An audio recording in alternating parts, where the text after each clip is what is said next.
Bienvenue dans notre émission Alliance 92 en Barreau pour inviter pour cette semaine n'est autre que la présidente du parti Freedom, la Latine Rakotunazafi. Bonjour. Bonjour Prisca et puis bonjour à nos techniciens, bonjour aux auditeurs. C'est vraiment un plaisir de venir parler avec Prisca parce que ça fait quand même des années qu'on s'est perdu de vue, qu'on se retrouve. C'est un plaisir. Merci de m'avoir invité. Oui, et puis le monde évolue. Aussi, en même temps, dans votre métier, vous avez évolué. Vous êtes devenue une politicienne quand même. Voilà. Ouais. Je suis là surtout avec ma casquette de politicienne. D'accord. Alors, comment peut-on classer les choses actuellement? Est-ce que on parle de gravité de la crise ou de crise de la gravité? Si on parle de Madagascar en soi-même. Les deux à la fois. Les choses sont ce qu'elles sont actuellement.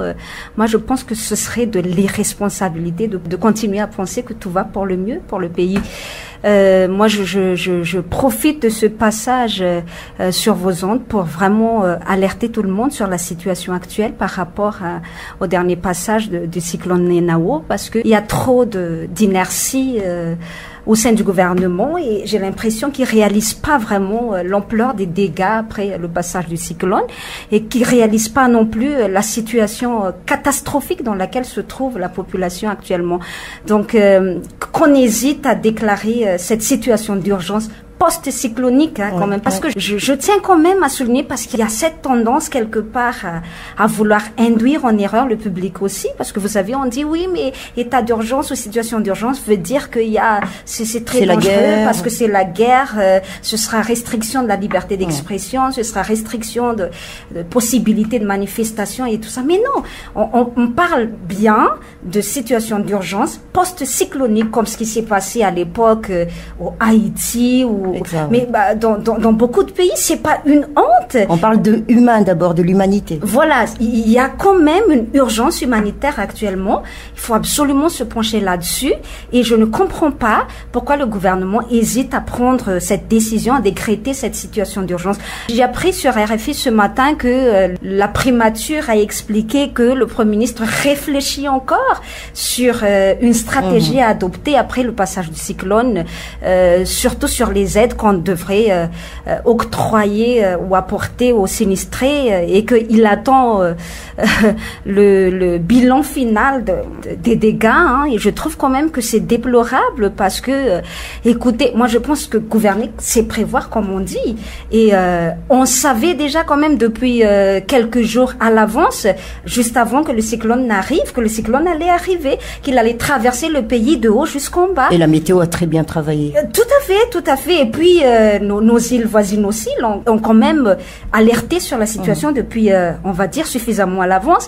Et on aurait dû donc prévoir les choses avant. Moi, je trouve que c'est quand même inacceptable, inadmissible que le Premier ministre puisse encore réfléchir des jours après le passage du cyclone sur qu'est-ce qu'on va faire pour ces sinistrés. Alors que sans doute ailleurs, il y a des gens qui ne mangent pas, qui ne boivent pas de l'eau, qui ne trouvent pas de l'eau potable, qui n'ont rien à se mettre. Même dans les médias internationaux, maintenant, on parle des gens dans les sites d'hébergement qui ne trouvent plus rien à se mettre sous la dent. Là, c'est très grave. Sans parler des maladies qui pourraient aussi surgir tout d'un coup. Bien sûr, parce que les périodes post-cycloniques sont propices à la propagation de toutes sortes de maladies. Vous le savez très bien. Donc, on rajoute un problème à un autre là. Et devant tout ça, le président de la République, amorphe comme toujours, comme à son habitude, ne réagit pas. Mais le gouvernement, je trouve que il y a une certaine, on va dire, nonchalance dans la situation. Ils se disent, allez, c'est pas trop grave, mais c'est très très grave. Et c'est quand même encore plus inacceptable que la communauté internationale se tient prêt quand même. Ils sont juste devant notre porte là. Ils n'attendent qu'à ce qu'on leur ouvre la porte et on n'ouvre pas la porte. Je ne comprends pas pourquoi. Et là, on parle d'aide humanitaire, mais on ne parle pas de prêt humanitaire. Voilà. Ce qu'il faut comprendre, Prisca, c'est que il faudrait que Madagascar puisse faire cette déclaration d'urgence pour que les pays étrangers viennent nous aider. Ça, c'est quelque chose, c'est élémentaire pour, je veux dire, pour pouvoir comprendre ça, il faut pas non plus être des cracks, quoi. Et moi, je tiens quand même à dire, faudrait pas faire des états d'âme un peu déplacés dans cette histoire. Il faudrait surtout se dire, les Malgaches, ils sont vraiment dans une situation de misère qui n'a pas de nom. Et ça, il faut absolument y remédier. Et les gens, ils sont là pour tendre la main, pour dire voilà tout ce qu'on peut faire. Ils ont dit depuis quand même des jours qu'ils sont prêts. et nous on hésite. Il faut absolument mettre un terme à cette situation. C'est une fierté mal placée pour vous? Mal placée, absolument. Et c'est pour ça que j'ai dit, c'est vraiment pas la peine de faire des états d'âme qui n'ont pas lieu d'être. Mais n'empêche, au niveau des départements, des différents départements d'intervention, on pouvait faire quelque chose, même avant. Bah, bien sûr, c'est ce que j'ai dit tout à l'heure. Alors qu'est-ce qu'ils faisaient avant? Mais non, je trouve quand même, par exemple, que le BNGRC, ils ont quand même fait des choses. Ils ont quand même fait des choses. Ils ont, on va dire, mis toute la population au courant de l'information suffisamment à l'avance aussi. C'est vraiment au niveau du gouvernement que le problème se pose. Si on parle, par exemple, la Latine, au niveau du ministère de l'eau, on aurait pu déjà faire des réserves d'eau. Au niveau des routes, des travaux publics, tout cela. Mais rien n'a été fait. Rien n'a été fait. On était concentré sur quoi? Justement, c'est ça la question. On ne sait jamais qu'est-ce que le gouvernement il fait, et à chaque fois, il donne l'impression d'être pris au dépourvu dès qu'il y a quelque chose qui se passe. Et là, j'étais étonnée parce que la ministre des Affaires étrangères vient de dire oui, mais Michaël Jean, secrétaire général de l'OIF, a déjà dit qu'elle a alerté les membres de l'OIF pour qu'ils nous viennent en aide. Et moi, j'ai dit, mais c'est pas le président de la République, Madame Michaël Jean.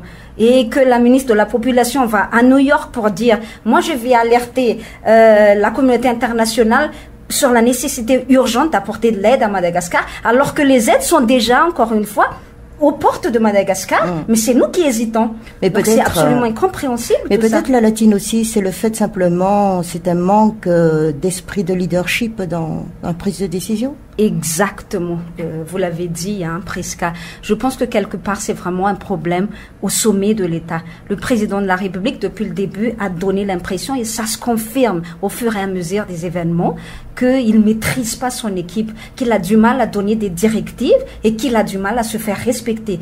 Je ne sais pas si vous remarquez, mais j'ai l'impression que ça part dans tous les sens. Hein. Tout le monde fait ce qu'il veut un peu dans le gouvernement. Il n'y a pas de coordination. Le Premier ministre qui dit une chose et son contraire, et il fait exactement le contraire de ce qu'il dit. Donc ça, c'est quelque chose de...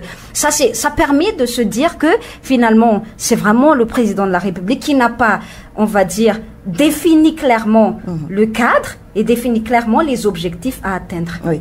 Alors, une situation post-cyclonique, ça ne se pense pas en quelques semaines. Absolument, ça. absolument. Exact. Alors, ce qui veut dire que le temps presse aussi, les semaines passent, les mois passent. Mais peut-on parler d'élections quand même 2018, vous en tant que politicienne? Mais absolument. Je pense que ce serait, et je vois venir d'ici, hein, qu'ils vont profiter de cette situation pour se dire oui, mais le moment n'est pas encore propice pour la tenue d'une élection. Après ce qui s'est passé, il faudrait surtout pas verser dans cette tentation-là. Moi, je tiens vraiment à alerter l'opinion et nationale et internationale surtout. Il faudrait que le rendez-vous de 2018 soit maintenu coûte que coûte, parce que là, avec la situation actuelle, on souffre énormément. Ce serait vraiment criminel, ce serait vraiment inacceptable, on va dire, vis-à-vis de la population, de laisser continuer cette situation-là dans l'état actuel. La situation est telle qu'elle actuellement. Les partis politiques, on les entend à travers, excusez-moi la latine, mais on fait maintenant des appels pour l'entraide. Mais vous, en tant que politicienne, qu'est-ce qui pourrait donner encore un plus pour avancer rapidement, parce que la souffrance, elle est là, autant de la vie quotidienne que par rapport à la situation post-cyclonique? Je trouve qu'il faudrait un éveil de la conscience nationale, déjà à commencer par la plus haute échelle jusqu'au plus bas de l'échelle. Et je tiens particulièrement à alerter quand même le monde politique, parce que je trouve que il y a cette, on va dire, cette fâcheuse tendance enfin, c'est vrai que quelque part c'est compréhensible, hein, parce que les échéances de 2018 se rapprochent. On se penche plus sur ça que sur la situation d'urgence actuelle, mais toujours est-il, il y a cette situation on va dire, qui devrait quand même alerter l'opinion. Pourquoi la Haute Cour constitutionnelle ne secoue pas le gouvernement pour qu'il mette en place la situation favorable à ce que l'opposition puisse jouer son rôle pleinement? Parce qu'il faut se rappeler dernièrement que la Haute Cour constitutionnelle a dit oui, il y a des lacunes dans la loi sur les partis politiques. Mais c'était pas déjà un clin d'œil au niveau du président quand même, ce qu'avait fait part la HCC en disant revoyez la copie. Justement, attention, justement, c'est là toute tout ce qu'il faut éviter dans cette histoire, c'est que justement l'HCC dit écoutez, il y a des lacunes, il devrait quand même dire au gouvernement faut pallier à ces lacunes-là. Mais non, le président de l'HCC ne le dit pas, l'HCC non plus ne le dit pas. Donc on interprète comme on veut. On interprète comme on veut déjà, mais c'est comme s'ils se plaisent en fait dans cette situation ambiguë, dans ce flou artistique qu'ils ont même entretenu. Vous parlez de cela, mais il n'y a pas que vous, comme parti politique, qui se plaignent justement de cette position que doit prendre l'opposition au sein même de l'Assemblée nationale. Tout à fait, au sein même de l'Assemblée nationale et même en dehors. Attention, la démocratie s'exprime aussi par des manifestations de rue qui veulent pas pour autant dire que c'est un coup d'État. Attention, moi je voudrais tellement dire aux gens, et à chaque fois je le répète lors de mes interventions, manifester ses opinions dans la rue ne veut pas dire renverser le régime. Il faudrait autoriser la population à dire ce dont elle souffre en fait. Et ça, c'est quelque chose, c'était un acquis. Mais c'est pas nouveau, la latine, le fait simplement que quand on arrive au pouvoir, tout le monde c'est l'adversaire. Mais c'est pas nouveau tout cela. Mais il faut changer tout ça. C'est pas non plus parce que c'était ce qu'on a vécu pendant des années qu'il faut garder cette situation telle quelle. Il faut absolument changer les choses. Alors jusqu'à maintenant, vous n'avez pas eu ce statut. Malheureusement. Oui.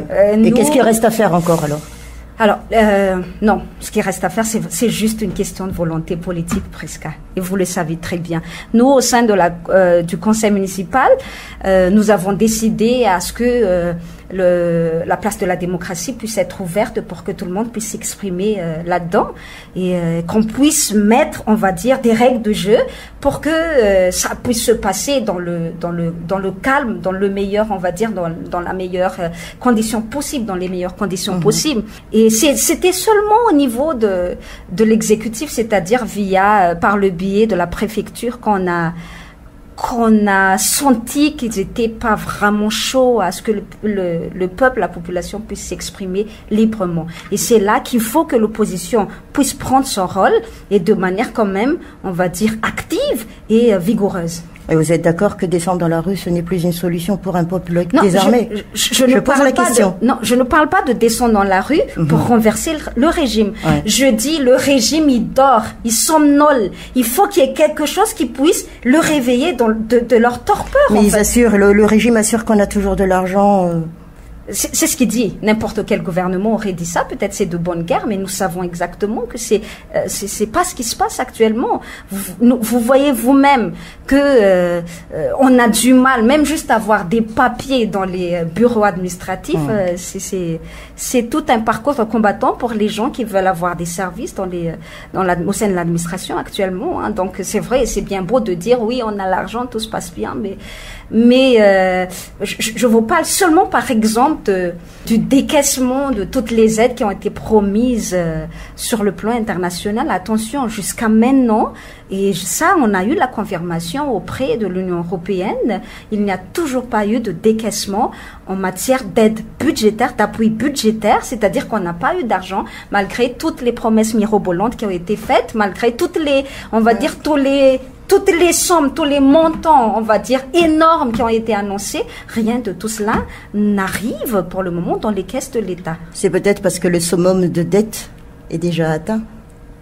Oui, c'est vrai. En même temps aussi, on a vraiment une capacité d'absorption très basse, hein, et ça prouve encore une fois la faiblesse du gouvernement à arranger leur plan d'action par rapport à ce qui devrait être fait quant à ces aides internationales. Oui. C'est pas qu'on tourne en rond la latine, mais quand même, n'empêche, on parle aussi d'état de droit, on parle de vindicte populaire, on parle d'insécurité, mais tout est négatif alors. Tout est très très négatif, mais tout est au rouge en fait. Et c'est pour ça que je dis, mais je ne comprends pas pourquoi ce gouvernement s'acharne encore à dire et à se convaincre quelque part aussi. C'est peut-être une assurance en soi. Voilà, de se dire, allez, tout va bien, la méthode de Coué, quoi. Hein.